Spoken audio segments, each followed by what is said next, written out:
소방대응 3단계와 동원령이 내려질 정도로 긴박했던 대구 서구 공장 화재가 9시간여 만인 16일 새벽 진화됐습니다. 소방과 경찰, 국가수 등 관계기관들은 화재 현장 합동 감식을 진행했습니다. 지난해 태풍 직격탄을 맞은 경주 지역에서는 아직도 당시 피해를 복구하는 작업이 진행되고 있습니다. 본격적인 장마를 앞두고 지역 주민들은 또다시 비 피해를 걱정하고 있습니다. 전국 의료 폐기물 소각장 14곳 가운데 3곳이 경북에 있습니다. 2021년 경북에서는 전국 의료 폐기물 배출량의 28%를 처리했는데 지역 발생 폐기물의 7배가 넘는 것으로 나타났습니다. 외국인 밀집 지역에 있는 태국인 전용 클럽에서 마약 사범이 무더기로 적발됐습니다.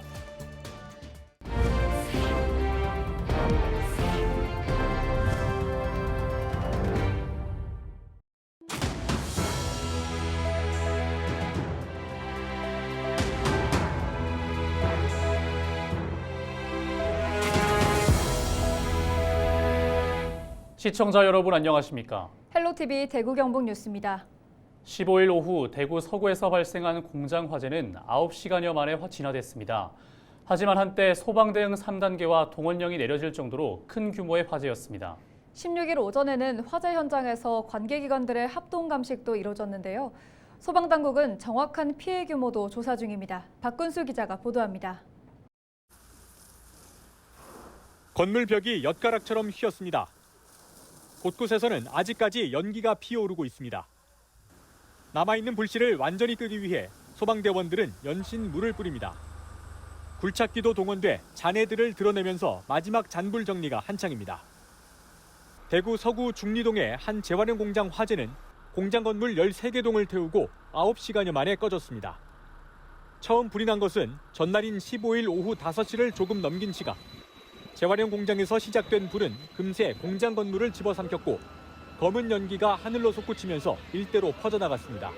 엄청나게 거기 불기둥이 올라오면 소방차 오고 이제 그때 계속 이어서 가까이는 못 가니까 이제 먼 데서 이제 불기둥만 보고. 대구 소방본부는 즉각 헬기 5대를 비롯해 장비와 인력을 출동시켜 화재 진화에 나섰고 화재 접수 6분 만에 대응 1단계를 발령했습니다. 하지만 공장 건물들이 밀집해 있는 데다 샌드위치 패널 구조다 보니 진화가 쉽지 않았습니다. 굉장히 셌어요, 처음에. 그러더니 저기 불 났는 저기는 손 대지도 못하고 그냥 불이 전체적으로 확 붙었죠. 이후 저녁 7시 34분에는 동원령 1호를 발령해 부산과 울산, 경북, 경남에서 펌프차 등 장비를 동원했고 7시 48분에는 대응 단계도 3단계까지 격상했습니다. 공장 내부에 인화물질이 많은 탓에 진화는 쉽지 않았지만 화재 발생 4시간 만인 9시 10분쯤 다행히 큰 불길이 잡혔습니다. 이후 새벽 2시 37분 완진이 선언됐습니다. 최초 신고 접수 후 9시간여 만입니다. 16일 오전에는 화재 현장에서 소방과 경찰, 국과수 등 관계기관의 합동 감식이 진행됐습니다. 소방당국은 현장 감식과 함께 정확한 화재 원인과 피해 규모를 조사 중입니다. 헬로티비 뉴스 박근수입니다. 지난해 9월 태풍 흰남노로 경주는 농경지가 침수되고 다리가 끊기는 등 많은 피해를 입었습니다. 소규모 하천 등 복구 작업을 벌이고 있지만 규모에 따라 공사 주체가 다르고 절차도 복잡해서 복구는 아직 진행 중입니다. 역대급 장마 예고로 주민들은 더 걱정하고 있습니다. 신병균 기자가 전해드립니다. 지난해 9월 태풍 햇남노가 지나간 경주 내남면 용장일리 일대 토마토 농장 비닐하우스가 무너지고 폭우를 견딘 하우스에는 절반 넘게 물이 차올랐습니다. 경주 용당리 마을로 들어갈 수 있는 유일한 다리 원당교가 끊겼습니다. 천북면 일대 농경지는 인근 소하천이 범람하면서 침수됐습니다. 당시 긴급 공사가 진행됐지만 하천 공사는 아직도 진행 중입니다. 본격적인 장마를 앞두고 농민들의 속은 타들어갑니다. 논둑이 터져갖고 이 물이 저 위에 마을 찌꺼기부터 시작을 해가 모든 오물이 타고 나오면서 이 우사부터 시작을 해가 농경지 쪽으로 전부 다 덮어버렸다고. 태풍이 오기 전에 마무리 지어주면은 농민들도 좀 안심하고. 복구 작업은 용역 발주와 공고 등 절차가 복잡하고 장시간 소요돼 더딥니다. 복구 공사 규모에 따라 공사 주체도 다릅니다. 저수지는 농어촌 공사가, 지방하천과 국도, 지방도는 경상북도, 소하천과 소규모 시설은 경주시가 관리합니다. 경주시는 다음 달 말까지 하천 복구 등 소규모 공사 650건 가운데 520건을 완료할 계획입니다. 소규모 재복구 사업부터 지금 준공되기 시작했습니다. 준공되고 현재 마무리 단계에 거의 있는 사업도 있고 10억 이상 재복구 사업에 대해서는 경상북도 협의가 끝나서 이제 발주를 시작했습니다. 30억 이상짜리 공사는 중앙에서 사전 협의를 거쳐야 되기 때문에 경주 지역 곳곳에 태풍의 상처는 여전히 남아 있습니다. 역대급 장마 소식이 예고된 가운데 철저한 대비책 마련이 절실합니다. 헬로티비 뉴스 신병균입니다. 문경시 산북면에 의료 폐기물 소각장을 설립하고 나선 업체가 있다는 보도 지난 14일에 전해드렸습니다. 소각장을 짓겠다고 나선 업체는 대기업 자회사로 이 회사는 다른 이름으로 이미 경주와 경산, 전라도 광주, 충북 진천에서 사업장을 운영 중인데요. 주민들이 기피하는 시설 중 하나인 의료 폐기물 소각장. 현재 상황에서 더 필요할까요? 현황 짚어봤습니다. 홍하영 기자가 보도합니다. 쉴 새 없이 휘뿌연 연기를 내뿜는 이곳은 경산시 진량읍에 있는 의료 폐기물 소각장입니다. 주사바늘, 시험관을 비롯한 각종 의료 폐기물이 이곳에서 소각 처리됩니다. 이 지역에 시설이 들어선 이후 주민들은 소각장에서 발생한 소음과 냄새로 고충을 겪고 있습니다. 연기가 많이 나고 하면 냄새가 아주 바람 부는 대로 쾌쾌한 냄새가 많이 나고 그러고 이제 뭐 그 주위에 뭐 농작물이 있으면 그거 막 하면 끈질하게 뭐 저녁에 한 8시쯤 이래 되면 막 코를 못 들어대요. 냄새가 나. 의료 폐기물 소각장은 경기도와 경북의 각 3곳, 충남의 2곳 등 전국에 총 14곳입니다. 2021년 기준 전국에서 내놓은 의료 폐기물은 21만 톤, 경북 지역에서는 약 7,700톤을 배출했습니다. 2021년 한 해 동안 경북 지역에서 처리한 의료 폐기물은 5만 6천여 톤으로 전국 배출량의 28.8%를 책임졌습니다. 경북에서 내놓은 폐기물의 약 7배 이상을 처리한 겁니다. 이미 지역에서 배출한 양 이상을 처리하고 있는데 문경에 또 다른 소각장 건립이 추진되는 상황. 지역 주민들의 거부감이 상당할 수밖에 없습니다. 의료 폐기물 소각장 건립 갈등은 이미 전국적입니다. 부산 기장과 전북 고창 등에서도 주민들이 의료 폐기물 소각장 건립 반대 목소리를 높여왔습니다. 하지만 이 같은 갈등은 언제든 발생할 가능성이 있습니다. 2021년 기준 의료 폐기물 배출량이 약 21만 톤, 14개의 소각장이 최대 가동했을 때 처리할 수 있는 양과 거의 동일합니다. 대한민국 노년 인구층이 계속 늘어나고 있는 추세고 어르신들 대표적으로 무릎 인공 관절 수술이나 허리 쪽 골절 등에 의한 수술 이런 수술들이 늘어나면서 수술 후에 나오는 의료 폐기물들 충분히 늘어날 수 있을 거라고 생각을 하고요. 또 반려동물들 늘어나면서 여기에 반려동물을 키우는 인구가 늘어나는 것도 의료 폐기물 증가의 요인이 되고 있습니다. 하지만 환경오염을 유발할 수 있고 지역 주민들의 거부감이 심한 상황에서 소각장 신설과 증설이 의료 폐기물 처리에 대한 답이 될 수 있을까 고민해볼 문제입니다. 헬로티비 뉴스 홍하영입니다. 인구 감소와 인건비 상승으로 농촌의 일손 부족이 갈수록 심각해지고 있습니다. 이에 따라 많은 지자체가 외국인 계절 근로자를 도입해 인력 부족을 해결하고 있는데요. 이제 외국인 근로자 없이는 농사 짓기가 어려울 정도입니다. 하지만 아직까지 외국인 근로자가 농가를 이탈하는 경우가 많아 농가와 지자체의 고심이 깊다고 합니다. 정호석 기자가 보도합니다.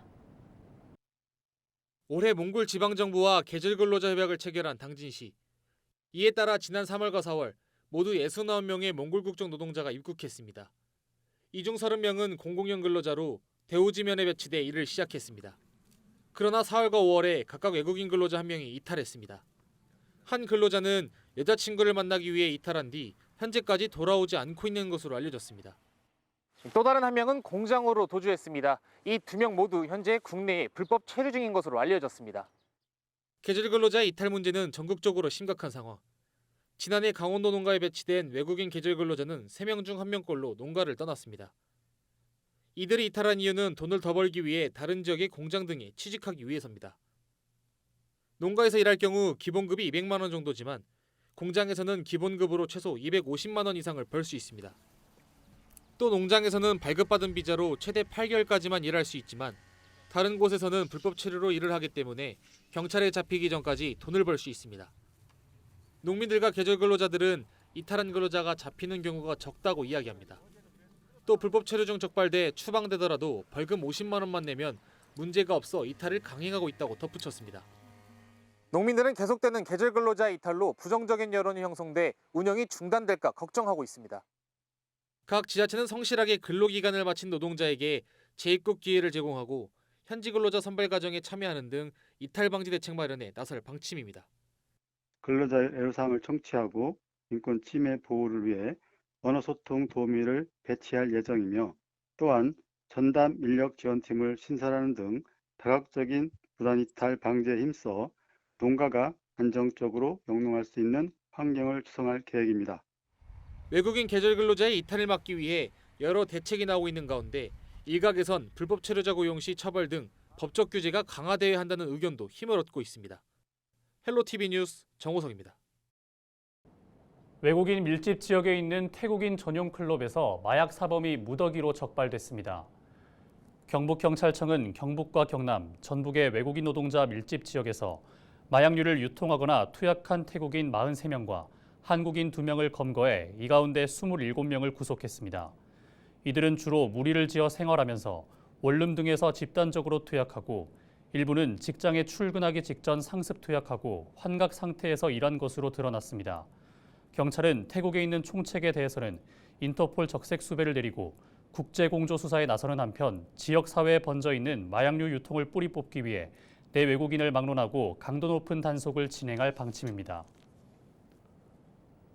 지자체와 대학, 유관기관, 기업 등이 지역 혁신 중심의 대학 지원 체계인 라이즈를 구축하기 위해 지역협업위원회를 구성하고 업무 협약을 체결했습니다.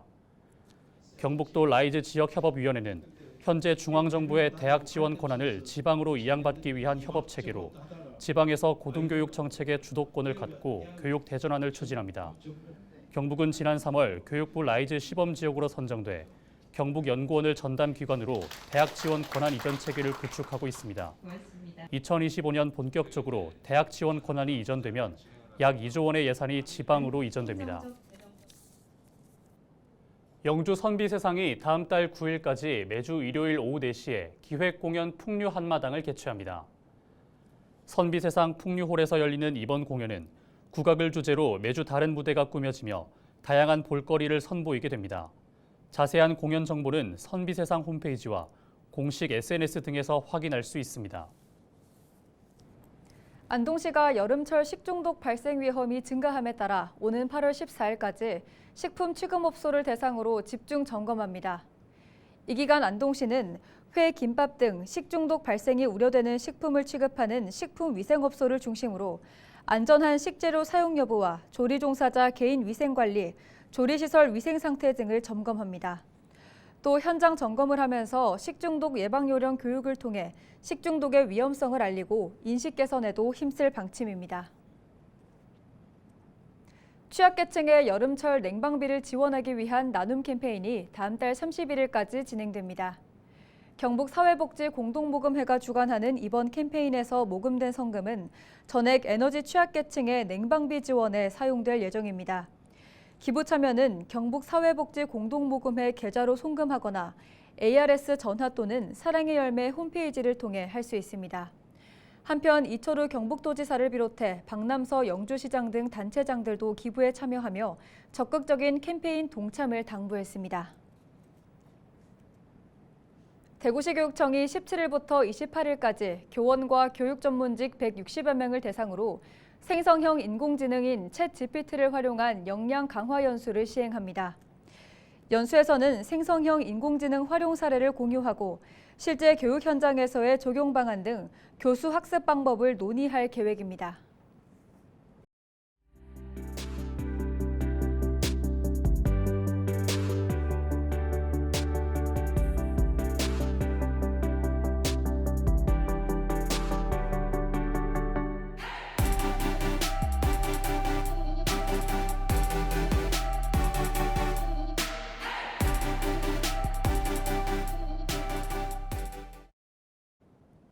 이어서 AI 날씨와 생활입니다.